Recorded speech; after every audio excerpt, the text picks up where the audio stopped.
साद आशमानी हर वो बच्चा है जो पाकिस्तान में अंडर प्रिविलेज घर में पैदा हुआ है। तो जिस बच्चे के भी जहन में सवाल होंगे ना ये दो, वो कुछ ना कुछ कर जाएगा अपनी लाइफ में। एक नाकाम आदमी है ना, उसको कोई मसला आता है ना, वो उसको अपनी नोटबुक पे लिख लेता है, प्रॉब्लम्स डिस्कस नहीं करता, सॉल्यूशंस डिस्कस करता है। माइंडसेट का एजुकेशन से ताल्लुक नहीं है।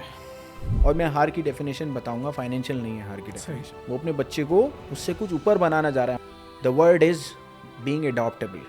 अब एडॉप्ट करने की ताकत किस में होगी? जिसका माइंडसेट है। आपका दिमाग इतना केपेबल है कि आप कुछ भी कर सकते हो। जब इन दोनों का क्लैश हुआ, उसने सिर्फ एक लाइन बोली, you are all going to respect me. ये कहते हैं ओवर कॉन्फिडेंट। मेरे पास गेम खेलने का टाइम है, लेकिन जब मैं 30 साल का हूँगा तो ये लोग शायद नहीं होंगे। जब तक ये रियलाइजेशन नहीं आएगी अंदर, तो आप आदत रख ही नहीं सकोगे। तुम्हारे बाप के लिए कोई और थोड़ी काम करेगा। कोई मसीहा प्राइम मिनिस्टर नया नहीं आने वाला जो मुल्क बदल देगा। एक्सपेक्टेशन जीरो रखो दुनिया से, बुरे से बुरे की एक्सपेक्टेशन रखो। पब्लिक का सेंटिमेंट है ना, भीख वाला ने बनाया। हम यहाँ सब अपना सोचते हैं, तो आप थर्ड वर्ल्ड कंट्री में क्या एक्सपेक्ट करोगे? गवर्नमेंट से एक्सपेक्ट करोगे? ये कहानी है पूरी।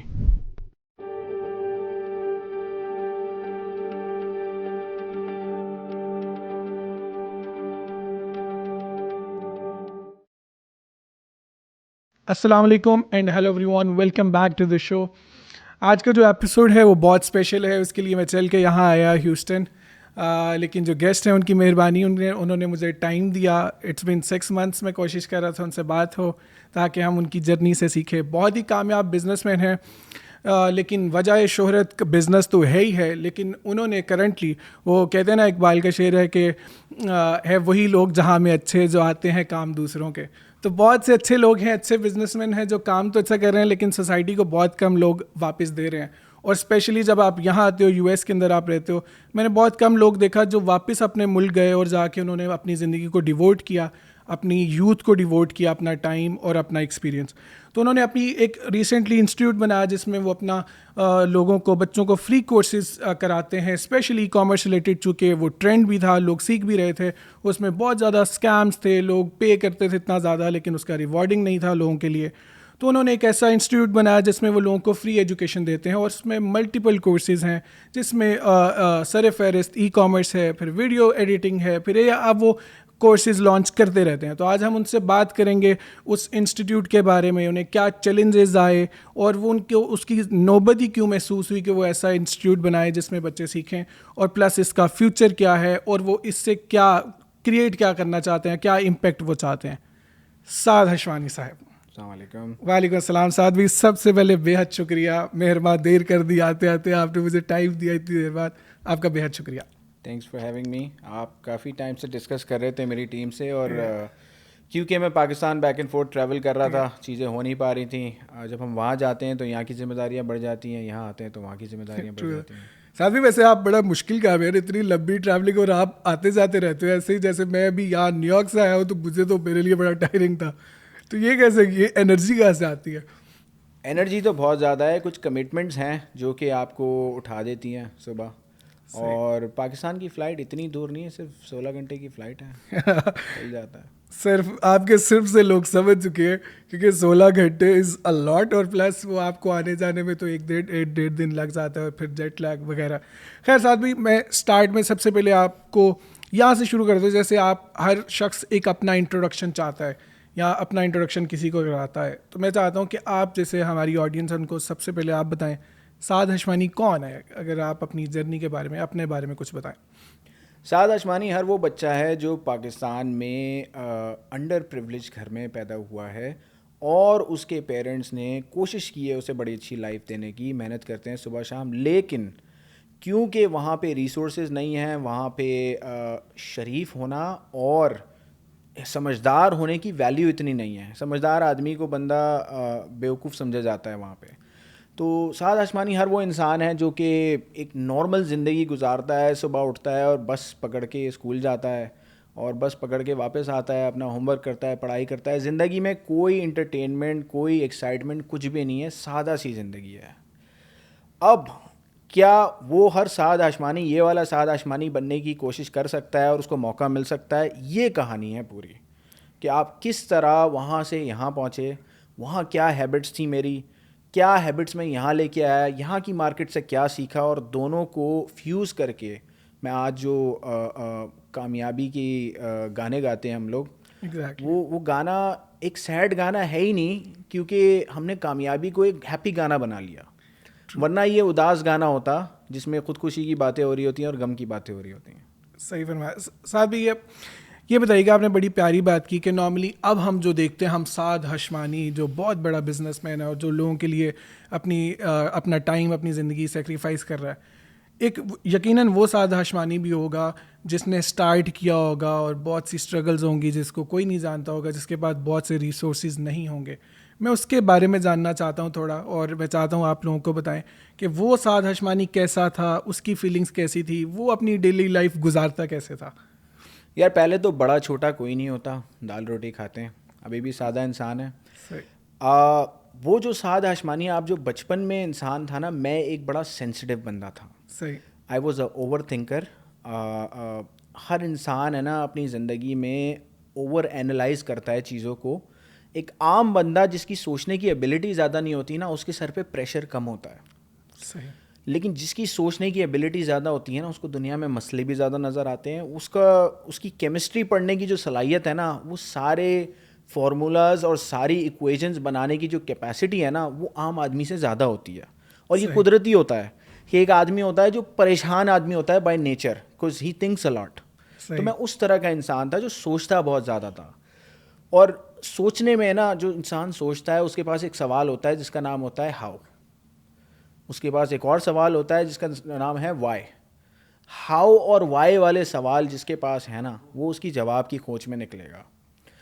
वाई आप पूछते हो कि मेरे हालात ऐसे क्यों हैं, और फिर आप उसका जवाब ढूंढने निकलते हो। हाउ आप पूछते हो मैं इन हालात को चेंज कैसे करूं, और फिर उसका जवाब ढूंढने निकलते हो। तो जिस बच्चे के भी जहन में सवाल होंगे ना ये दो, वो कुछ ना कुछ कर जाएगा अपनी लाइफ में। सही। साथ भी आप माइंडसेट पे बहुत ज़्यादा बात करते हो और अभी भी आपने माइंडसेट के ऊपर बात की। मैं जानना चाहता हूँ, मैं ज़्यादा ऐसी बातें करता हूँ ताकि हम एक्चुअली आपसे सीख सकें, और जो असल आदात थी जो आपकी, जिसने साद हशमानी को साद हशमानी बनाया, वो हम उन आदात से सीख सकें, बिकॉज़ इंसान तो वही एक आदात का मजमूआ है। तो मैं उसके बारे में जानना चाहता हूँ कि जो आप माइंडसेट जिसकी आप बात कर रहे हो, ये आपको बाय बर्थ है या लोगों को बाय बर्थ मिलता है, या इसको आप प्रैक्टिस भी कर सकते हो, एक बड़ा माइंडसेट बनाने की प्रैक्टिस की जा सकती है? इस पे अगर आप थोड़ी रोशनी डालो। देखो, हर इंसान की पर्सनैलिटी बनती है उन हज़ारों लोगों से जिससे वो अपनी ज़िंदगी में मिला है। एक बंदा आपसे मुस्कुरा के मिलता है, एक बंदा आपसे रूडली मिलता है, दोनों आपको कुछ ना कुछ सिखा जाते हैं। सही। तो जो माइंडसेट डेवलप होता है ना एक इंसान का, वो डेवलप होता है इन हज़ारों लोगों से मिल के। सही। अब बहुत से लोग होते हैं नेगेटिव, और बहुत से लोग होते हैं नेगेटिव हैं, लेकिन वो पोर्ट्रे करते हैं कि वो पॉजिटिव हैं। लेकिन पोर्ट्रे करना एक जिम्मेदारी डाल देता है आपके जहन में पॉजिटिव बन जाने की, क्योंकि आपके मुंह से आपके कान ज़्यादा करीब होते हैं। अगर एक नाकाम आदमी है ना, उसको कोई मसला आता है ना, वो उसको अपनी नोटबुक पे लिख लेता है। सही। 10 मसले जमा करता है, जाके फिर सबके सामने रोना रोता है कि मुझे ये मसला आया, वो मसला आया, वो मसला आया, वो मसला आया। एक कामयाब आदमी है ना, मसले को नोटबुक पे नहीं लिखता, मसले का हल निकालता है, उसको नोटबुक पे लिखता है। 4, 5, 10 मसले हल करता है, उन सब का हल एक साथ ले जाके दुनिया को बताता है कि मैं कामयाब इसलिए हूँ कि ये मसला आया तो मैंने ये किया, वो मसला आया तो मैंने वो किया। प्रॉब्लम्स डिस्कस नहीं करता, सॉल्यूशंस डिस्कस करता है। और यही माइंडसेट से आप, क्योंकि हम लड़के हैं, हम मर्द हैं, हम लोग एक रिस्पॉन्सिबिलिटी की बात करते हैं। आदमी की रिस्पॉन्सिबिलिटी है कि अगर आपको कोई टेंशन है तो आप पहले टेंशन का हल ढूंढो, फिर घर वालों को जाके बताओ कि ये मसला था, मैंने हल कर लिया, अब सब ठीक है। और जो बच्चा होगा, लड़का मर्द नहीं बना होगा, बच्चा होगा, वो क्या करेगा कि वो मसला जाके अब्बू अम्मी भाई बहन को शेयर करेगा, सबको टेंशन दे देगा। तो एक जो कामयाब आदमी है ना, उसकी नेचर ये होती है कि टेंशन अपने तक रोक देनी है, फिल्टर लगा देना है, मसले का हल आगे पहुंचाना है। और जो एक यंग बच्चा होगा या नाकाम आदमी होगा या बुज़दिल इंसान होगा, वो क्या करेगा कि अपनी टेंशन कम करने के लिए उसको कॉल करेगा, इसको कॉल करेगा, सबके सामने अपना रोना रोएगा। आप दुनिया में नोट करो, रोने वाला इंसान किसी को नहीं पसंद। सही। आपका एक दोस्त होगा, आपके पास एक बार आके अपनी दिल टूटने की कहानी बताएगा, आप सुन लोगे उसकी बात, वो रोज़ आपसे ये बात करेगा, आप बोलेंगे कटाओ इसको यार, सही।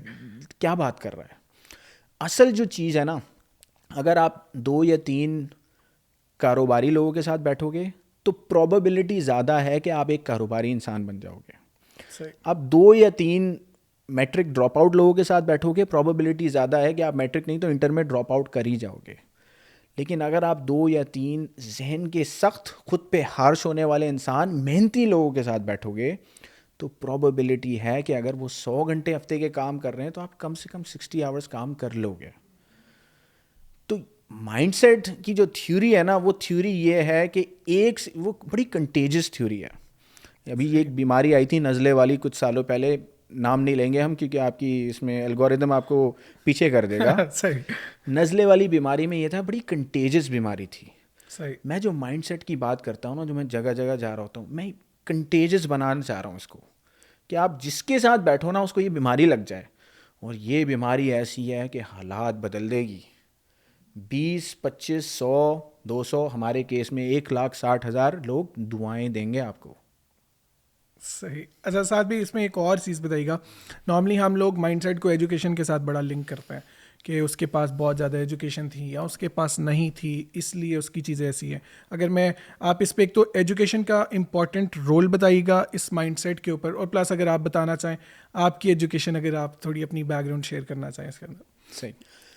माइंडसेट का एजुकेशन से ताल्लुक़ नहीं है। सही। मैं बहुत सारे ऐसे लोगों को जानता हूँ जिनके पास डिग्रीज पड़ी हुई हैं लेकिन वो हारे हुए हैं ज़िंदगी में। और मैं हार की डेफिनेशन बताऊंगा, फाइनेंशियल नहीं है हार की डेफिनेशन। और मैं बहुत सारे ऐसे लोगों को जानता हूँ जो गांव में रहते हैं, जिनको एजुकेशन में इतना एक्सपोजर मिला ही नहीं, लेकिन जहनी तौर पे मजबूत लोग हैं। मिसाल देता हूँ, एक बाप है जो टैक्सी चलाता है। सही। उसने अपनी सारी ज़िंदगी 4 टैक्सी वाले देखे हैं, 4 बस वाले देखे हैं, 2-4 बड़ी गाड़ियाँ देखी हैं जिन तक वो पहुँचने का सोच ही नहीं सकता, उनको साहब बोलता है वो। लेकिन फिर भी सुबह उठ के अपने बच्चे को स्कूल भेजता है, खुद पढ़ा लिखा नहीं है। ये माइंडसेट का गेम है। उसके पास एक्सपोजर ही नहीं है, वो अपने बच्चे को टैक्सी ड्राइवर नहीं बनाना चाह रहा, वो अपने बच्चे को उससे कुछ ऊपर बनाना चाह रहा है। हमारे यहाँ के पॉलिटिशियन के बच्चे पॉलिटिशियन बन जाते हैं। तो आप माइंडसेट देखें कि दिमाग कुछ अलग करने का ऐसे है कि जो चीज़ देखी ही नहीं है, मतलब जो दुनिया देखी ही नहीं है, जो शहर देखा ही नहीं है। अभी आपने मुझसे सवाल किया था साथ भाई आप न्यूयॉर्क नहीं आए, मैंने न्यूयॉर्क नहीं देखा हुआ। ये वो टैक्सी ड्राइवर है जिसने न्यूयॉर्क नहीं देखा हुआ, लेकिन he aspires to send his kid to New York.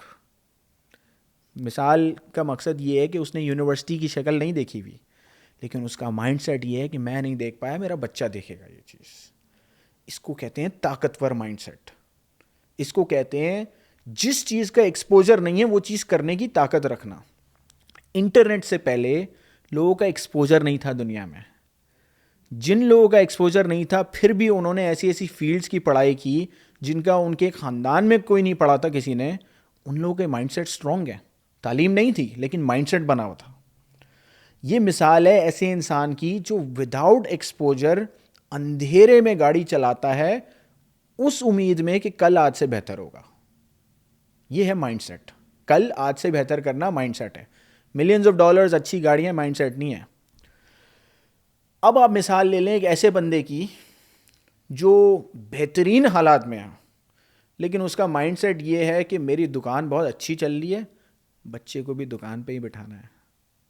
यानी जो देखा हुआ है वही देखते रहना है, नई चीज़ लर्न नहीं करनी। ऐसा आदमी कभी आगे नहीं बढ़ेगा। मैं आज से 10, 12 साल, 15 साल पुरानी, 14 साल पुरानी एग्जाम्पल देता हूँ।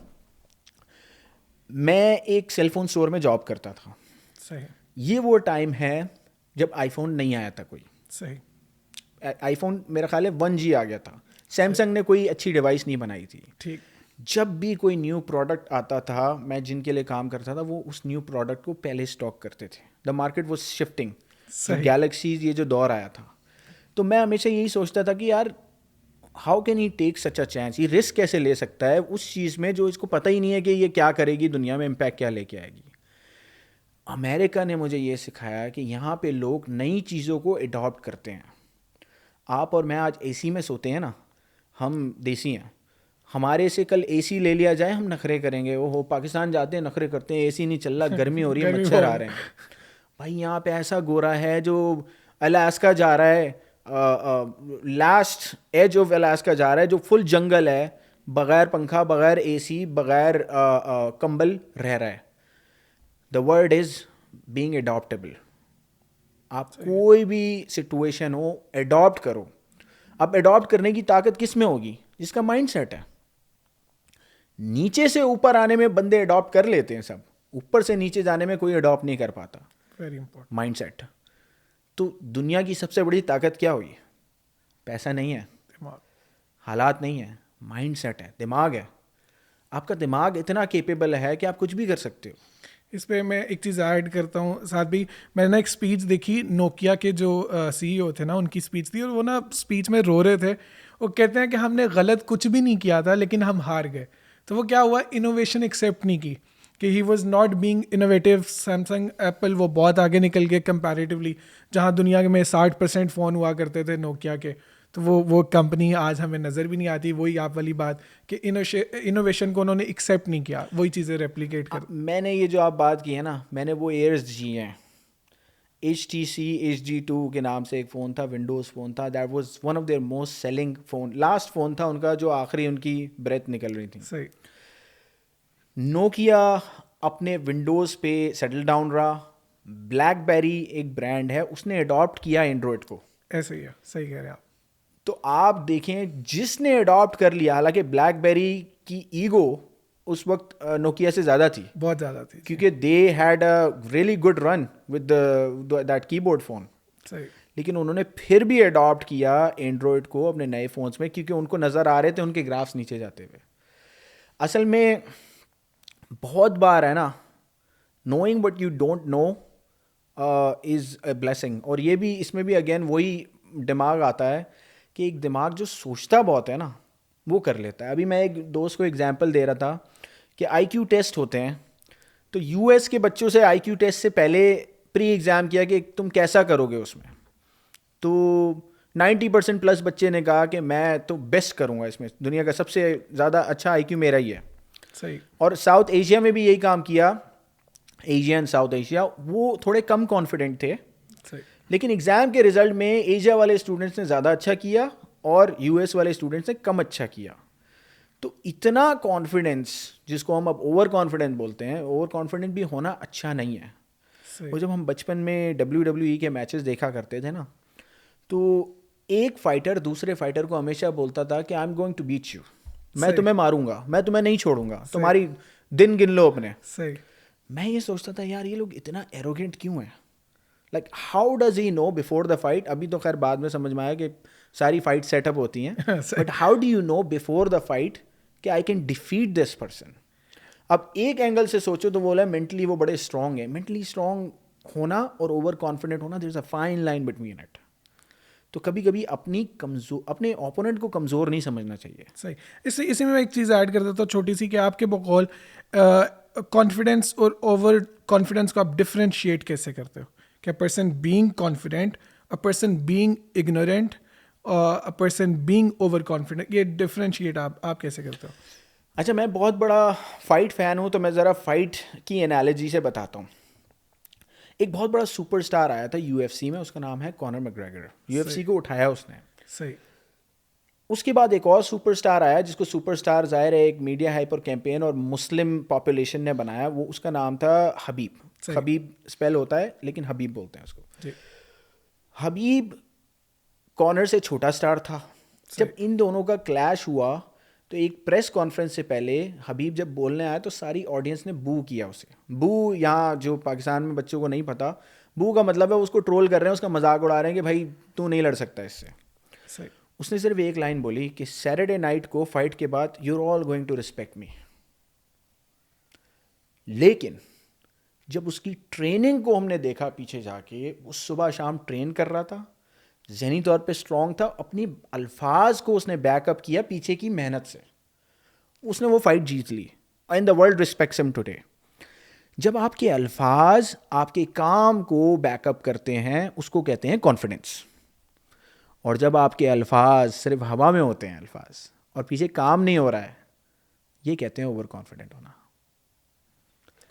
11 घंटे पढ़ाई करता था मैं लाइब्रेरी में. जब जाके मैं अपने प्रोफेसर को बोलता था कि मैं स्टूडेंट, इस क्लास का बेस्ट स्टूडेंट बनूंगा, तो पीछे वो 11 घंटे का काम था जिससे मुझे कॉन्फिडेंस आ रहा था। अब अगर मैं ये करता कि मैं बोलता कि क्योंकि मेरे अम्मी अब्बू ने मुझे बताया कि तुम बेटा बड़े इंटेलिजेंट हो, तो मैंने पढ़ना छोड़ दिया और फिर मैं अपने प्रोफेसर को जाके बोलता कि मैं बड़ा अच्छा एग्ज़ाम दूंगा, ये कहते हैं ओवर कॉन्फिडेंट होना। तो you work should give you that energy, then it's can be confidence. But if you not backing it up with your work, तो फिर वो ओवर कॉन्फिडेंट होना होगा। और बड़ी फाइन लाइन है कि अगर आप उतनी मेहनत कर रहे हो जितनी आप बात करते हो, तो वो आप ऑब्वियसली, वो अब मैं आपकी बात जैसे समझाऊं कि आप जब बहुत ज़्यादा मेहनत करते हो तो actually that gives you confidence. जैसे हम मोहम्मद अली थे, वो लोगों को लग सकता है एरोगेंट, लेकिन उनकी जो मेहनत थी वो बहुत ज़्यादा मेहनत करते थे, लोग उनको एडमायर भी करते हैं उस तरह से।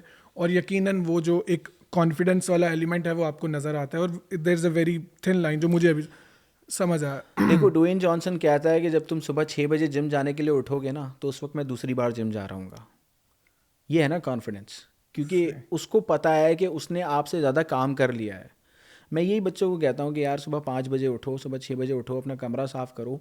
जब ये सारी हैबिट्स अडॉप्ट कर रहे होगे ना, तो तुम्हारे अंदर एक अलग सा कॉन्फिडेंस आएगा, क्योंकि तुम घर वालों को सुकून दे रहे हो, तुम बाहर काम पे जा रहे हो, तुम्हारे अंदर एक अलग एनर्जी है, तुम्हारा बॉस तुम्हारे जाने से घबराया हुआ कि ये कहीं चला ना जाए काम से, तो कॉन्फिडेंस आएगा ना। अच्छा, साथ भी हम लोग हैबिट्स को बड़ा कम उसके बारे में बात करते हैं। मैं चाहता हूँ उसके बारे में, ताकि फ़र्क पता चले कि क्या फ़र्क है साद हशमानी बनने के लिए, कौन सी आदत को अपनाना पड़ता है। क्योंकि हम लोग बड़ा वो सिर्फ इम्पैक्ट देखते हैं, क्योंकि आज साद हशमानी के पास इतना घर है, गाड़ियाँ हैं, वगैरह वगैरह, लेकिन उसकी जो स्ट्रगल है या जो उन्होंने डे टू डे ज़िंदगी गुजारी, जो एक स्ट्रगल की है, उसको हम उस पर बहुत ज़्यादा कम डिस्कशन करते हैं। और मेरे लिए सीखने को हमेशा उधर होता है, किसी भी बड़े आदमी और आम आदमी का फ़र्क है वो 24 घंटे किस तरह से गुजारता है, वो अपने डेली लाइफ के जो काम है वो किस तरह से करते हैं। तो अगर आप हैबिट्स पे थोड़ी रोशनी डालो कि वो बड़े माइंडसेट के लिए या जो कामयाबी की आदत या जिन्होंने आपको हेल्प किया हो उन पे अगर आप रोशनी डालें आदत के ऊपर। अच्छा, आदत को मैं कनेक्ट करता हूँ एहसास से। सही। जब मैं 6 ग्रेड में था, तो मैंने एक ट्यूशन पढ़ाना शुरू किया, जिसके मुझे 300 रुपये मिले पाकिस्तानी, जो आज तकरीबन $1 से थोड़ा ऊपर है। पूरा महीना पढ़ाने के बाद 300 रुपये मिले, 300 PKR। सही। अब मुझे मेरे घर में किसी ने नहीं कहा था कि तुम ट्यूशन पढ़ाओ, खाना भी मिलता था, कपड़े भी मिलते थे, सब कुछ, एवरीथिंग वाज फाइन अपेरेंटली। लेकिन आदत आपकी स्ट्रॉन्ग जब होती है जब आपको एहसास होता है।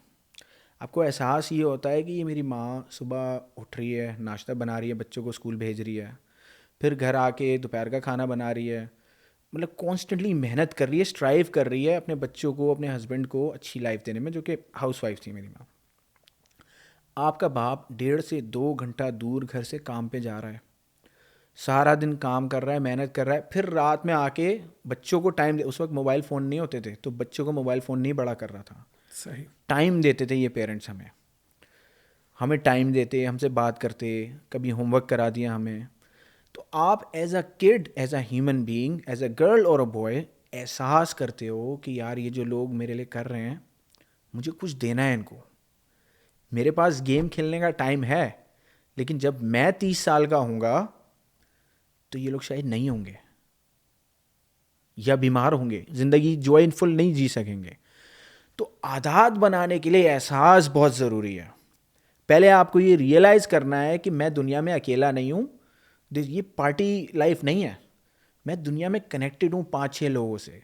उन 5-6 लोगों की बहुत कुर्बानियाँ हैं मुझे यहाँ तक पहुँचाने में। जो आप चलते हो ना, वो आप चलते हो, खाते हो, पीते हो, ये सब नहीं आता था आपको, ये सब सिखाया गया है। पर जिन्होंने सिखाया है उनकी तरफ आपकी रिस्पॉन्सिबिलिटी है। जब तक ये रियलाइजेशन नहीं आएगी अंदर, तो आप आदत रख ही नहीं सकोगे। आदत और डिसिप्लिन है ना, वो आता है जिम्मेदारी से।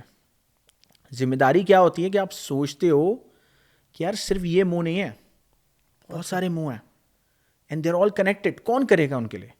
तुम्हारे बाप के लिए कोई और थोड़ी काम करेगा, तुम्हें करना है ना। तो इस तरह बनेगी आदत तुम्हारी। वो कहते हैं ना कि आपके जहन में क्या होना चाहिए कि यार आप काम ज़्यादा करो।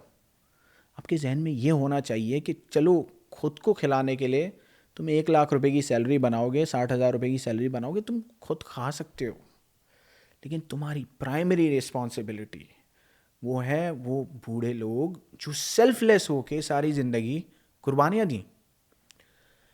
फिर सेकेंडरी जो रिस्पॉन्सिबिलिटी आती है, जो हम सबकी एक सुन्नत भी है और हम सबकी एक जिम्मेदारी है दुनिया में अपनी नस्ल बनाना।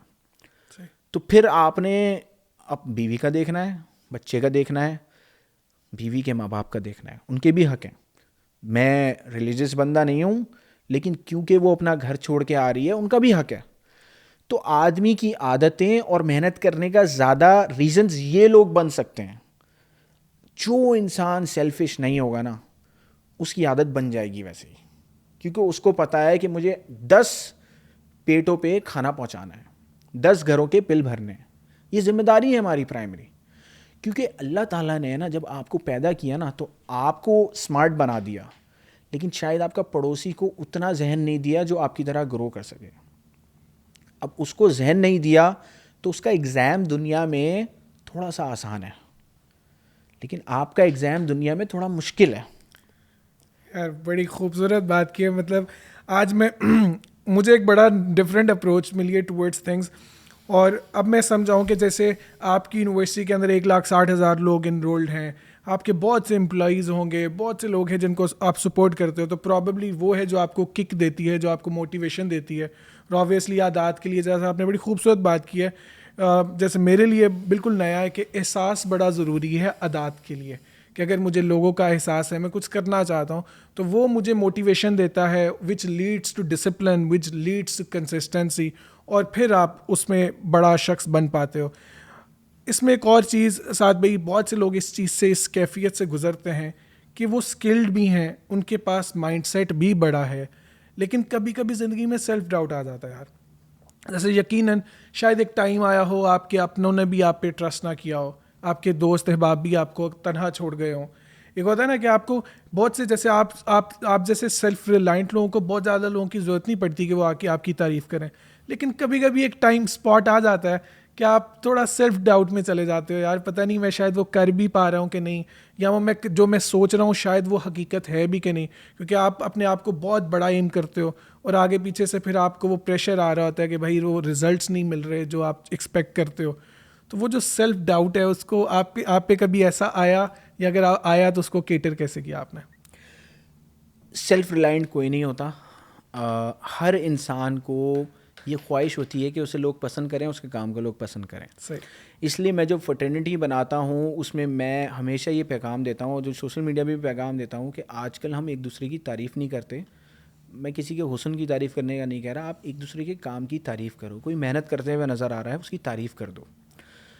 वो तारीफ़ आपके लिए बहुत छोटी चीज़ होगी, उसके लिए बहुत बड़ी चीज़ होगी। अभी ये कुछ दिनों पहले की बात है, आई एम ग्लैड कि आपने ये सवाल किया। हमारे एक फ्रेंड हैं तनवीर अहमद के नाम से, यहाँ पे बड़े सक्सेसफुल हैं, बहुत बड़े फिलैंथ्रोपिस्ट भी हैं, उन्होंने बहुत बड़ी डोनेशंस भी की हुई हैं पाकिस्तान में, सारी दुनिया जानती है, अगर उनका नाम गूगल करेंगे सब आ जाएगा। सही। मैंने जब ये यूनिवर्सिटी बनाई तो मेरा ख्याल है उस वक्त 110,000 कोई स्टूडेंट्स आ गए थे हमारे पास, लेकिन क्योंकि हमारी कौम की आदत है कि शकी है हमारी कौम बहुत, सही। कि यार ये कर रहा है, ये शायद ईमेल एड्रेसेस सेल कर रहा होगा आपके, या ये एड्स लगा के मैंने मोनेटाइज कर कैंपेन रहा देखी हुई थी होगा। इसके हाँ, गेट्स। मतलब कह रहे हैं पैसे कैसे बना रहा है, समझ नहीं आ रहा, फ्री में तो कोई नहीं करता। तो मतलब उनको ये यकीन ही नहीं है कि कोई ऐसे कर देगा फ्री में उनके लिए काम। अभी भी ये कोई बहुत ही कोई ओवर स्मार्ट आदमी जो कह रहा है मैंने बड़ी रिसर्च की है आप पे, आपका ये प्लान है, आप ये करने वाले हैं। मैंने कहा ठीक है भाई, टाइम विल टेल। तो मैं बड़ा डाउन चल रहा था उस वक्त, जो आप कह रहे हैं ना कि आप डाउन होते हैं कि नहीं, मैं डाउन चल रहा था। मुझे ये हो रहा था यार मैंने इतनी मेहनत की, उसमें ये 2 टके के लोग आके इस तरह की बातें कर रहे हैं, जो कि जिन्होंने खुद कुछ नहीं करना, सिर्फ कमेंट करने हैं उन्होंने आके। सही। लेकिन लाइफ में कुछ किसी के लिए नहीं करना, अपने लिए भी नहीं करना। वो इतने लेजी हैं कि अपने भी उनको नहीं पता कि मेरे लिए क्या अच्छा है। सही। तो ये तनवीर भाई ने भरी महफिल में, एम्बेसडर के सामने, कांग्रेसमैन के सामने, यूएस कांग्रेसमैन के सामने हमारी एच यूनिवर्सिटी को कोट कर दिया कि ये देखें यार ये साथ कितना अच्छा काम कर रहा है। अब उनके लिए ये तारीफ़ एक स्पीच का उनका हिस्सा था, उनकी तरफ से एहसास था, लेकिन मुझे तो उसके बाद एक नया बूस्ट मिला। मैंने 4 और कोर्सेज ऐड कर दिए उसमें, जो कि अनकन्वेंशनल कोर्सेज मेडिकल स्टूडेंट्स के लिए ऐड करिए हमने। उस आईवी लीग स्कूल्स पे एडमिशन की तरीका स्पोर्ट्समैन के लिए। तो तारीफ़ करने से आप बंदे को पंप अप कर सकते हो। अब हम उसकी बात करते हैं जिसको तारीफ़ मिलती ही नहीं है, क्योंकि अल्लाह ताला ने ना पर्सनैलिटीज़ डिफरेंट टाइप की बनाई हुई हैं। पहले तो एक वो है जो दुनिया का हुस्न का स्टैंडर्ड है कि खूबसूरत लोग हैं, और खूबसूरत नहीं होने वाले लोग हैं जो खूबसूरत नहीं कहलाते दुनिया के स्टैंडर्ड से। जो खूबसूरत लोग होते हैं उनको ज़्यादा स्माइल्स मिलती हैं, जो खूबसूरत नहीं होते हैं उनको इतना ज़्यादा अच्छा एटीट्यूड नहीं मिलता लोगों की तरफ से। ये फितरत है, कोई भी मेरी इस रिसर्च को डिनाई नहीं कर सकता, ये फितरत है, देख लेना आप दुनिया में जाके। अच्छा, अब उसके साथ साथ कुछ ऐसी पर्सनैलिटीज़ हैं जो चार्मिंग हैं, कुछ ऐसी पर्सनालिटीज़ हैं जो नर्डी और ड्राई हैं, कुछ क्रीपी टाइप की पर्सनालिटीज़ हैं, वो कुदरती हैं। वो इंसान बुरे हों अच्छे हों ये अलग फैक्टर है, लेकिन वो पर्सनालिटीज़ ही ऐसी हैं, फितरतन ही ऐसे हैं। इसका मतलब ये तो नहीं है कि वो बुरे लोग हैं, उनमें बुरे भी हैं अच्छे लोग भी हैं। चार्मिंग पर्सनालिटी में भी बुरे और अच्छे लोग हैं। दुनिया के बड़े बड़े सीरियल किलर बहुत चार्मिंग होते थे। तो मेरा पॉइंट ये है कि हर एक को एक तरह की एनर्जी नहीं मिलती दुनिया से। हम ये भी देखते हैं कि यार वो कहते हैं ना बच्चे कॉलेज स्टूडेंट्स कि यार लड़कियों को प्रोफेसर बड़ा अच्छा ट्रीट करते हैं और लड़कों को नहीं करते। तो वो हर किसी की पर्सनालिटी ऐसी नहीं है कि उसको सेम यूनिफॉर्म अच्छी ट्रीटमेंट मिले दुनिया से।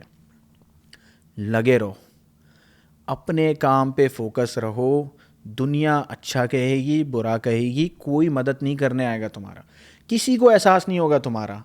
अगर एक्सपेक्टेशन ये है ना कि दुनिया मेरा एहसास नहीं करेगी, कोई मेरी मदद करने नहीं आएगा, कोई मसीहा प्राइम मिनिस्टर नया नहीं आने वाला जो मुल्क बदल देगा, ये मैं अपनी कौम से भी कह रहा हूँ, कोई ऐसा नहीं आने वाला।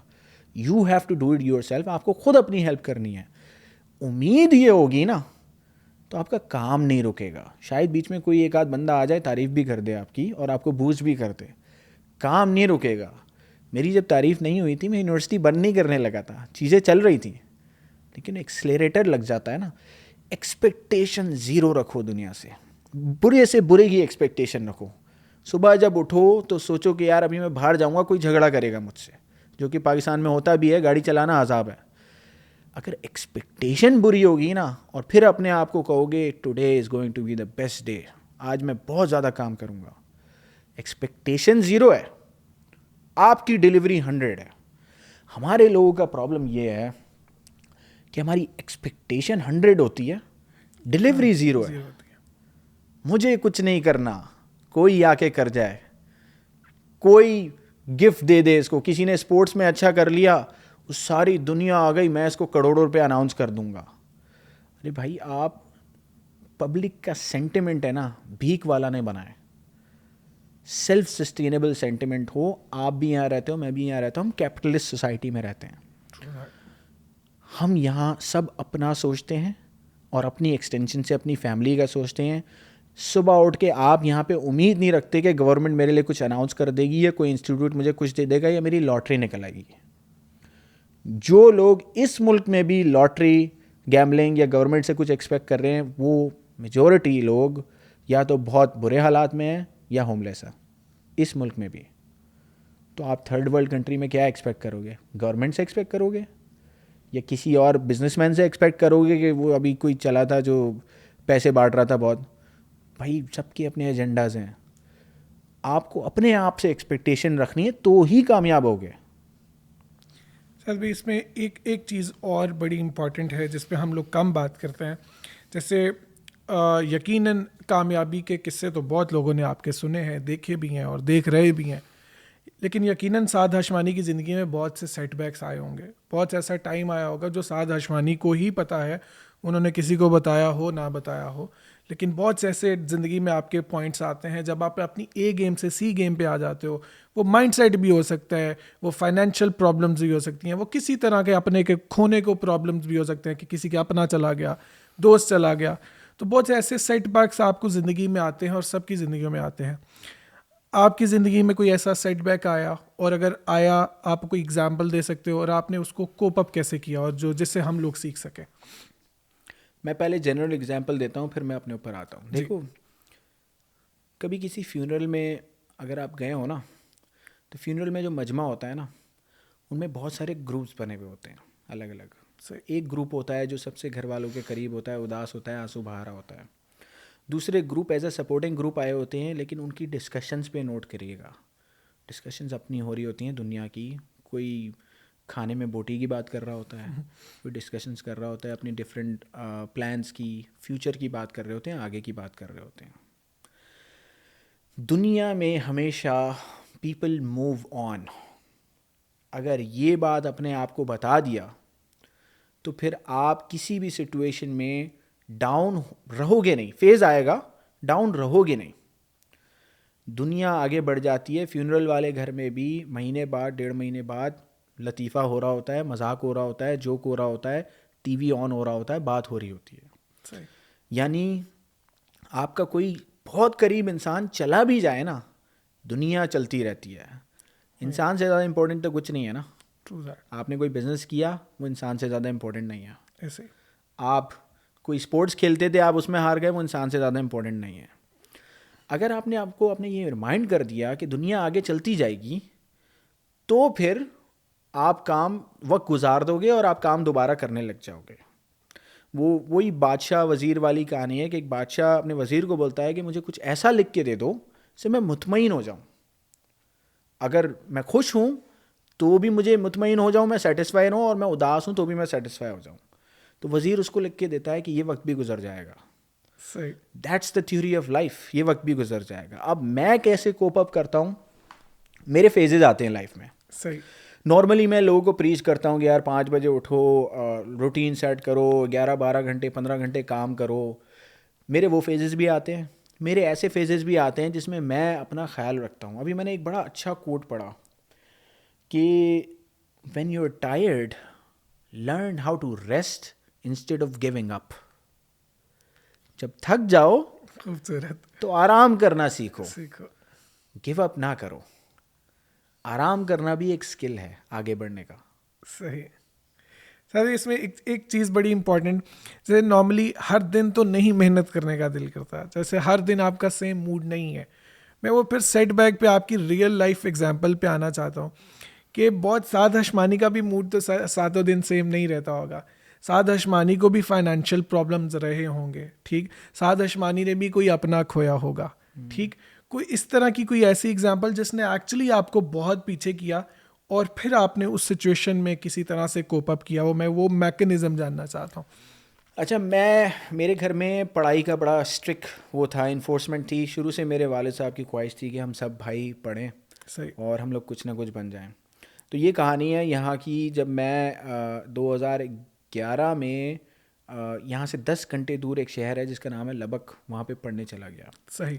अब ज़ाहिर है अपने तौर पे तो मेरा ईबे का टॉप रेटेड स्टोर चल रहा था उस वक्त ई कॉमर्स में। I was doing very good, एक एवरेज अमेरिकन से बड़ा अच्छा कर रहा था मैं।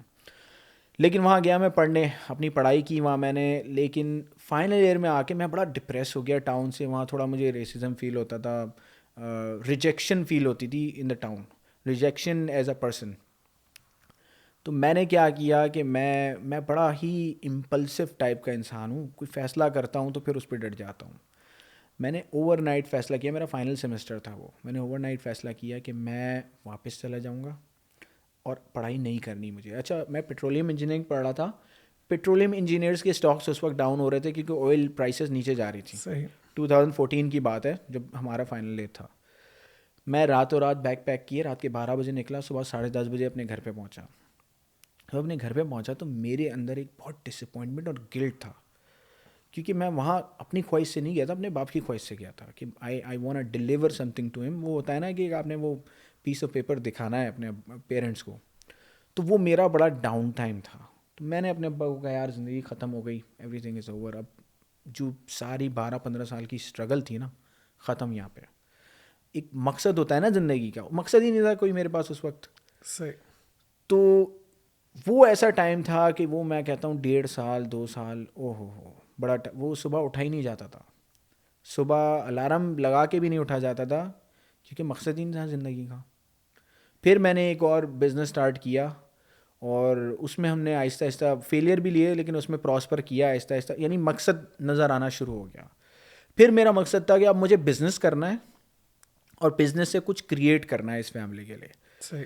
मेरा ड्रीम, बल्कि कुछ क्रिएट करना क्या, मेरा ड्रीम ये था कि मैं कुछ ऐसा काम कर लूँ कि मेरा ये घर पे ऑफ हो जाए।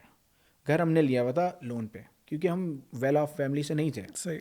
तो मेरा सिर्फ ये गोल था कि घर पे ऑफ हो जाए। और वही कहानी मैं बताता हूँ कि आज अल्हम्दुलिल्लाह वो घर क्या, आज तो बहुत सारे घर पे ऑफ हो गए हैं। सर एक और चीज़ बड़ा इम्पॉर्टेंट कि लोगों को लगता है जैसे कि आपके लिए बातें करना अब आसान है क्योंकि आपके पास बेहद पैसा है या वगैरह वगैरह। कभी करंट टाइम्स के अंदर भी मैं ये जानना चाहता हूँ लोग ताकि रिलेट कर सकें आपकी स्टोरी के साथ, कभी करंट टाइम के अंदर भी तो ऐसा जितने बड़े बिजनेसमैन हैं उनके अंदर भी उनका भी फाइनेंशियल क्रंच आता है।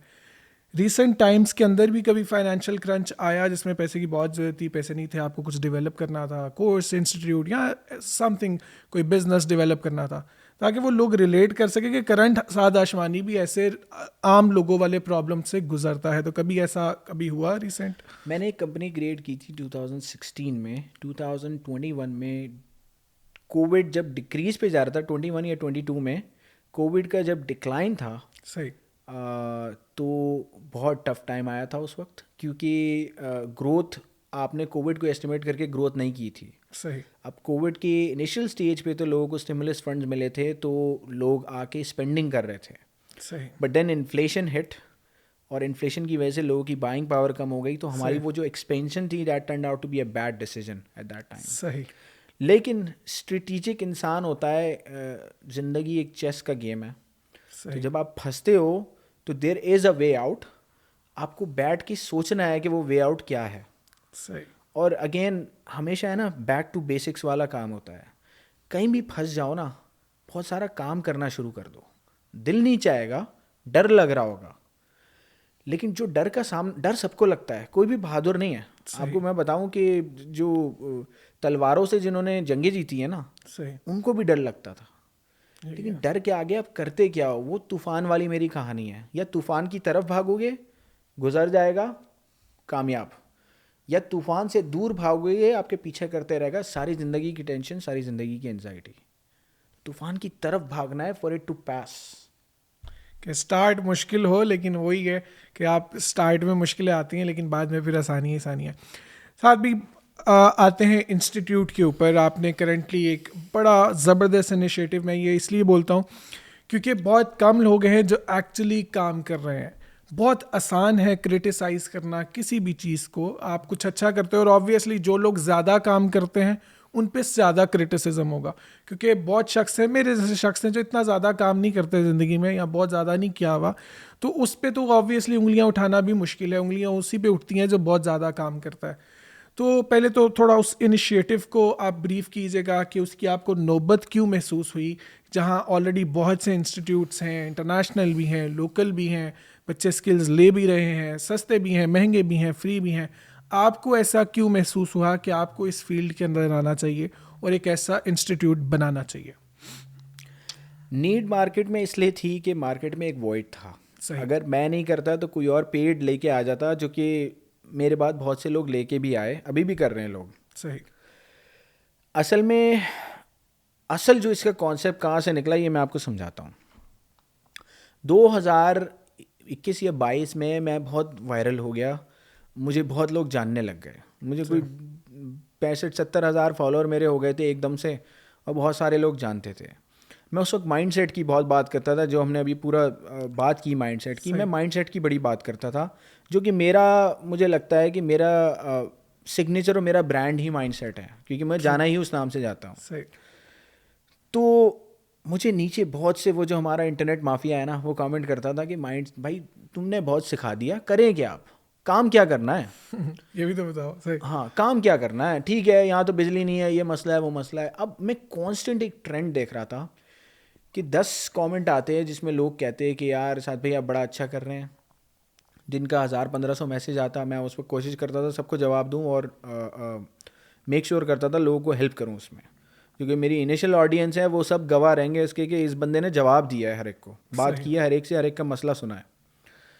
लेकिन इवेंचुअली जो सवाल रिपीटेड था ना, जो कि एक ट्रोल माफिया है हमारे उसमें, वो किसी हाल में खुश नहीं होते। सही। रिपीटेड सवाल था, जो उनकी मेहरबानी है, मैं ट्रोल माफिया को थैंक यू करता हूँ। वो कहते थे काम क्या करें, ठीक है तूने बहुत सिखा दिया, तू जो बहुत बड़ा होगा कोई अपने घर का, लेकिन काम क्या करें, डायरेक्शन क्या है, डायरेक्शन क्या है। सही। तो उससे मुझे ये हुआ कि भाई सिर्फ माइंडसेट है ना, हमारी कौम में है ना, इतना किसी में एनर्जी और इतना किसी का दिमागी स्टेमिना नहीं है कि वो मेरे सारे वीडियो देख के माइंडसेट समझ के काम खुद ढूंढे। क्योंकि माइंडसेट का मकसद ही ये है कि लग जाओ और काम ढूंढ लो, रास्ता मिल जाएगा। सही अगर तुम 100 पेजेस पढ़ रहे हो ना दिन के, तो तुम कुछ ना कुछ बना दोगे।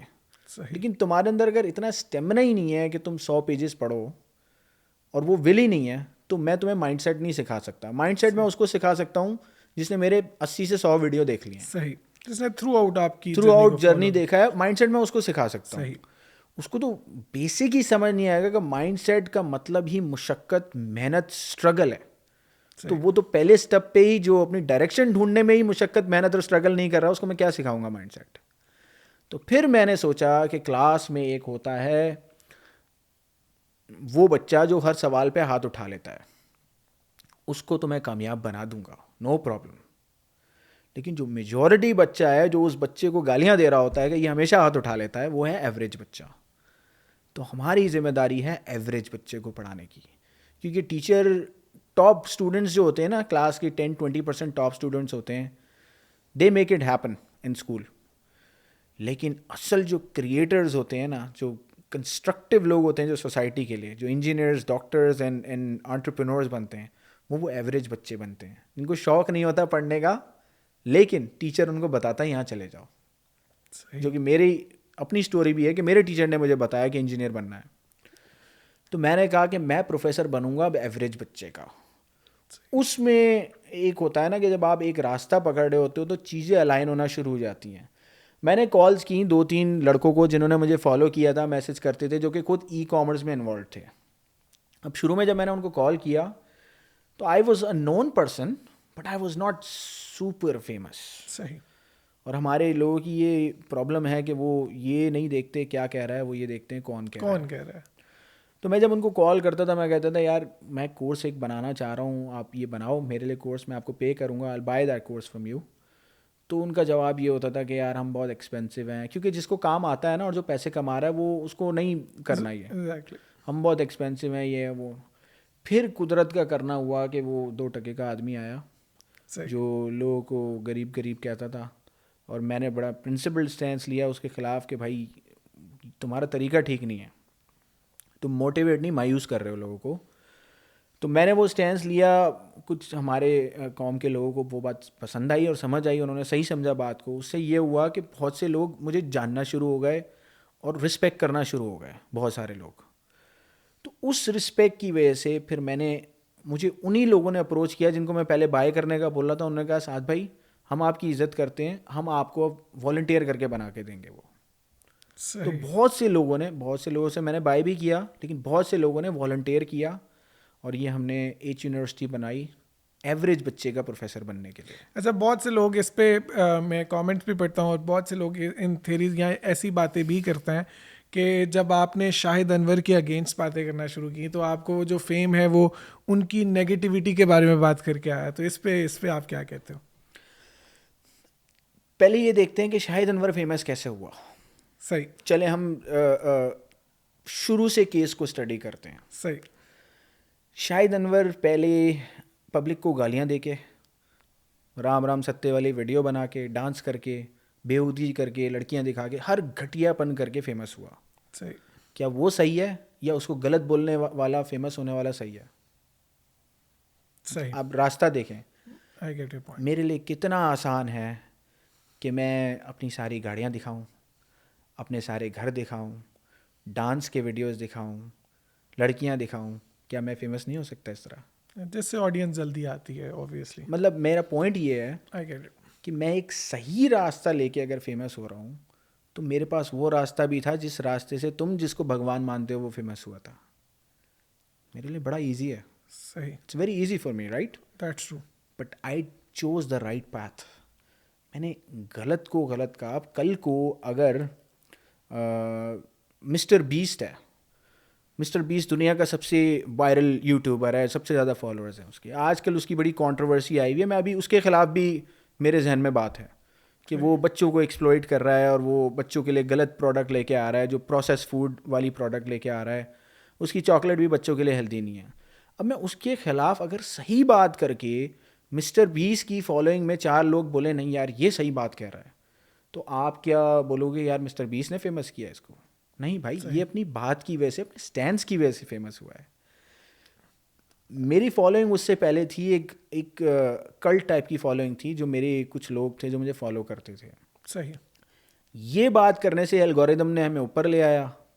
अब मैं किसी नाचने वाले को, किसी गाली देने वाले को अगर गलत कहूँ और मैं फेमस हो जाऊँ तो थैंक यू सो मच भाई। सही। अच्छा साथ भी मैं इंस्टीट्यूट पे आता हूँ कि आप इंस्टीट्यूट से क्या आउटकम्स क्या एक्सपेक्ट करते हो, क्या इसका फ्यूचर क्या है इस इंस्टीट्यूट का? बहुत से बच्चों के जहन में ये सवाल होंगे, ये कितनी देर रहेगा, कितने कोर्सेज आएंगे, और ओवरऑल अगर हम इसके फ्यूचर की बात करें तो आप इससे क्या आउटकम क्या एक्सपेक्ट करते हो? What's the future of Edge University? मेरा गोल है 6.2 मिलियन हाउस होल्ड्स को इनकम की फैसिलिटी देना, एक स्किल सिखाना जिससे वो इनकम जनरेट कर सकें। मेरा ये भी गोल है कि बहुत सारे बच्चे इससे बाहर आएँ और बाहर आके और एजुकेशन लें और अपॉर्चुनिटीज़ मिलें इसमें। मुझे नहीं पता इसमें कितने कोर्स आएंगे, मुझे कुछ भी मिलेगा मैं इसमें ऐड करता जाऊंगा। अभी हमने साइबर लॉ पे काम कर रहे हैं, साइबर लॉ सिखाएंगे बच्चों को। मैं उसके बाद ट्रैफिक रूल्स वगैरह ये सब भी सिखाऊंगा।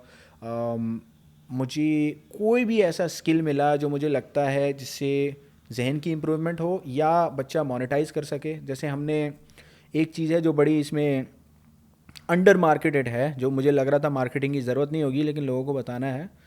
हमने लर्न कुरान के नाम से एक सेक्शन बनाया हुआ है जो कि फ्री ऑफ कॉस्ट है पूरी दुनिया के लिए। जो बच्चा वेबसाइट पे इनरोल करेगा वो लर्न कुरान कर सकता है कुरान ट्रांसलेशन के साथ। सही। तो हम हर वो चीज़ डालेंगे जिससे वैल्यू ड्राइव होती है या सीधे रास्ते पे हम बंदे को चला रहे हों। मैं फ़िटनेस कोर्स भी डालूंगा इसमें, बहुत सारी चीज़ें हैं जो हमने सोचा हुआ है, आहिस्ता आहिस्ता ऐड करते जाएंगे। सही। तो आई डोंट नो ये कब रुकेगी, जब तक मेरे जेब में ज़ोर है। और अभी हमने एक मॉडल जो बनाया हुआ है वो है कि बाहर के लोग पैसे देंगे, पाकिस्तान से बाहर जो चले गए वो पैसे देंगे। उसकी मिकदार इतनी बड़ी नहीं है, बल्कि मुझे कोई बोलता है कि यार साद भाई मेरे पास पैसे नहीं है, मैं बाहर रहता हूँ, तो मैं बोलता हूँ पढ़ लो भाई, कोई मसला नहीं है, हम उसको भी फ्री कर देते हैं। तो अल्टीमेटली मेरा प्लान ये है कि हमें साल बाद 1.5 साल बाद सक्सेस स्टोरीज़ आना शुरू हों। तो वो जो आप कहते हैं ना कि आपके डाउन टाइम पे आपको एनर्जी कैसे मिलेगी, तो मेरे डाउन टाइम में मुझे एनर्जी उन लोगों से मिलेगी जब मुस्कुराहट मिलेंगी।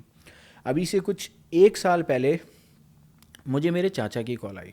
सब मेरी पूरी फैमिली यहाँ पे, ननिहाल ददियाल सब यहीं पे रहते हैं अमेरिका में। मेरे चाचा की कॉल आई तो मुझे कहा कि अच्छा मेरे चाचा की ना बड़ी गैंगस्टर आवाज़ है, आवाज़ बहुत भारी आवाज़ है। तो उन्होंने कहा भाई मुझे कॉल आई हुई है आपके लिए। तो मैंने कहा अच्छा किसकी कॉल आई हुई है, मुझे नंबर दे दें मैं बात कर लेता हूँ। कह रहे नहीं मैं बात कराऊँगा। ही वॉज फीलिंग प्राउड अंदर से।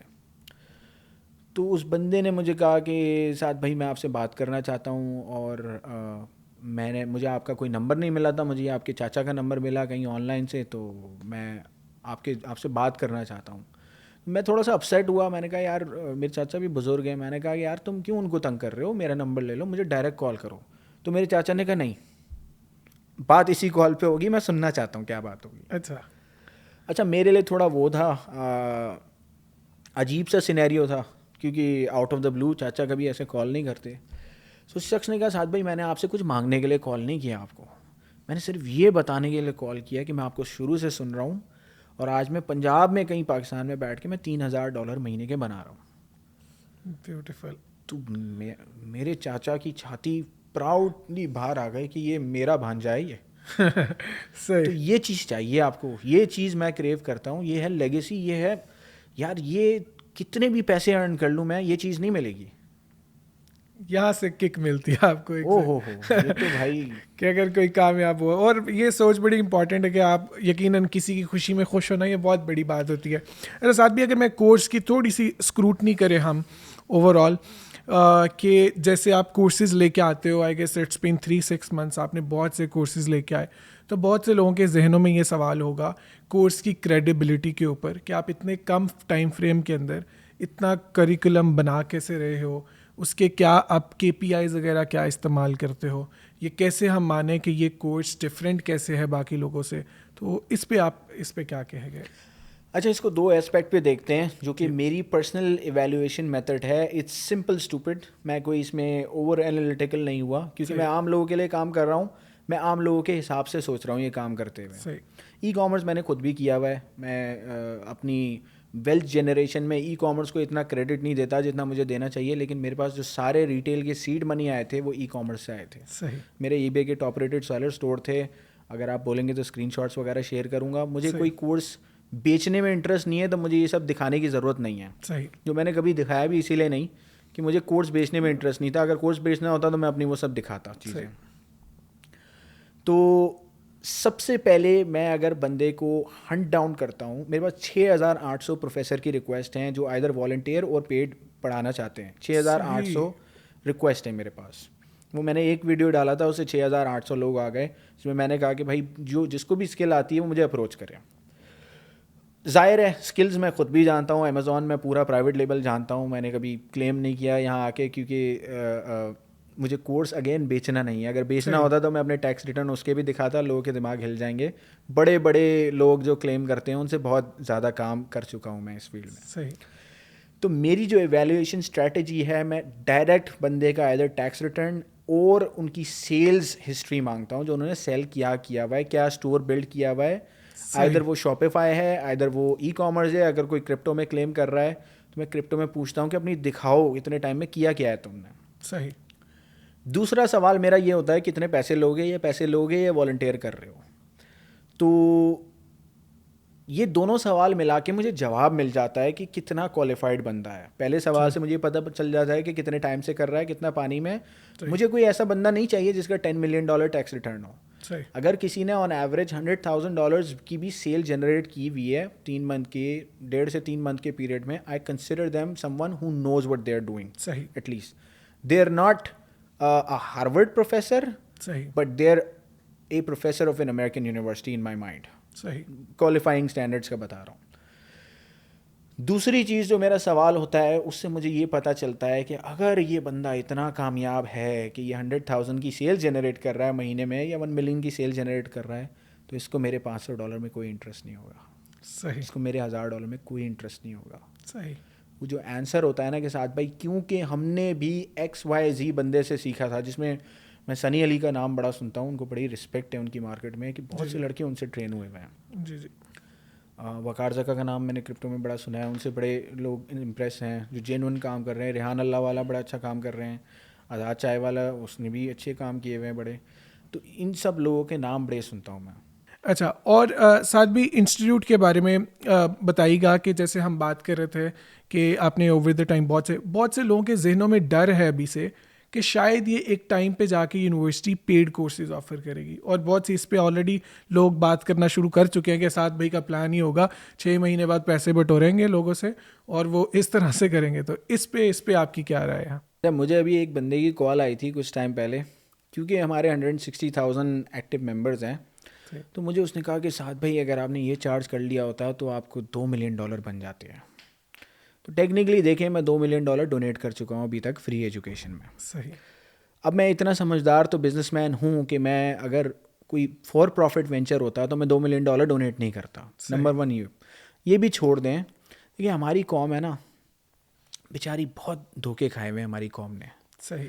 तो हमेशा कोई ना कोई आता है, उम्मीद दिलाता है, आसरा देता है. और क्योंकि ये भी उम्मीद में बैठे होते हैं ना, क्योंकि मसीहा आएगा हमें बचा लेगा. सही. तो कोई ना कोई उम्मीद दिलाता है, उम्मीद तोड़ता है और फिर चला जाता है.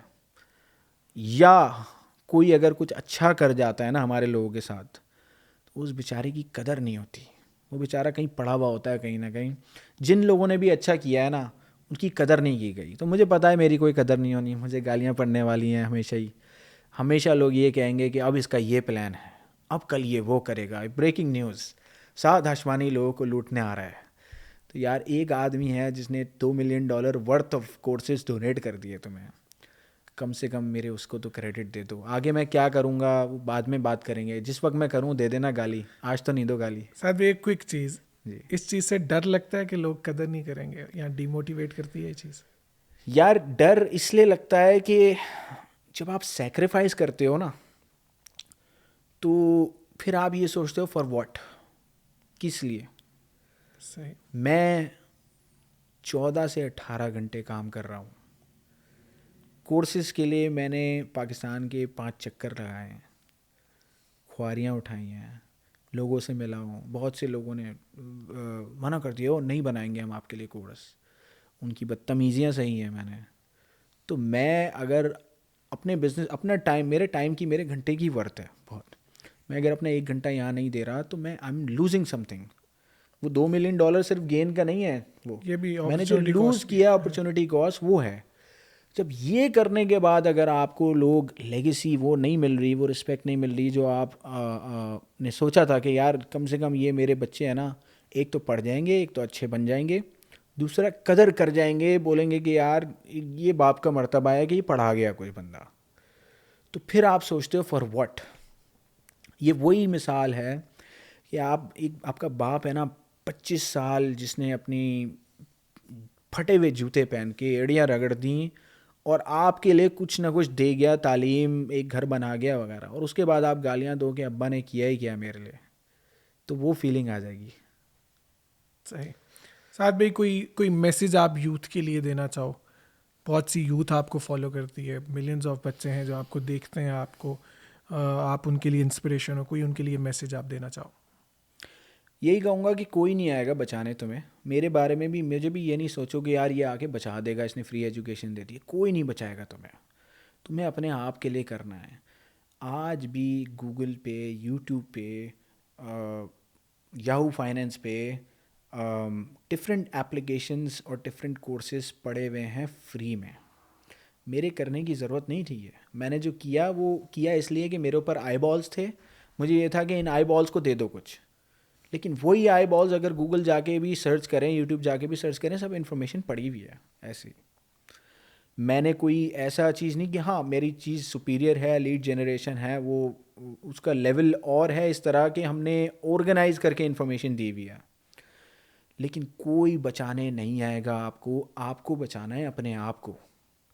और पेट्रियोटिज़म है ना, जो जो मुहिब्बे वतनी है, वो शुरू करो अपने जहन से। अपने जहन से प्यार करो, उसको ग्रोथ दो, और फिर अपनी फैमिली से। बाद में ये मुहिब्बे वतनी होती रहेगी कि मुल्क के लिए ये करना है, वो करना है। पहले अपने आप को तो बनाओ। सही। One last question. हर इंसान के लिए सक्सेस सक्सेस चूँकि सब्जेक्टिव है, हर इंसान के लिए सक्सेस वो अपनी मर्ज़ी से डिफ़ाइन करता है। अगर आप ब्रीफली बताना चाहो आपके लिए कामयाबी क्या है और ये ओवर द टाइम इवॉल्व किस तरह हुई? कामयाबी is the true rejection of all materialism in life. अपने हालात में मुतमईन होना सीखो, ये कामयाबी है। कभी कभी कुछ ना होना भी बहुत कुछ होता है। जिनके पास है भी हज़ारों लाखों डॉलर, वो परेशान भी हैं बहुत सारे। लेकिन बहुत सारे ऐसे वाइज लोग हैं जो बोलते हैं कि आज है कल नहीं है, नो प्रॉब्लम, चल जाएगी ज़िंदगी।